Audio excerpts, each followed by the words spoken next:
Ma sati mai zuwa zan tafi gidan. Sai ku je tare da Maimuna ko?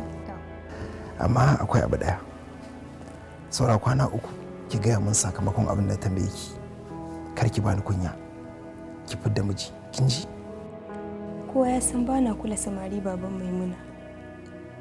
Ni kaina abun ya daure min kai. Sai yanzu na gane dalilin yin hakan.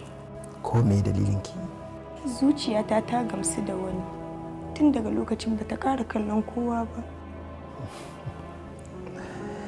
Waye wannan? Dan gidan waye shi? Ki gaya min. Kin ji? Ko kai me kike? Kar ki manta daga cikin abubuwan da suke daga min hankali har da ganin ki cikin bacin rai. Su ba shi da lissafi ba. Ba shi da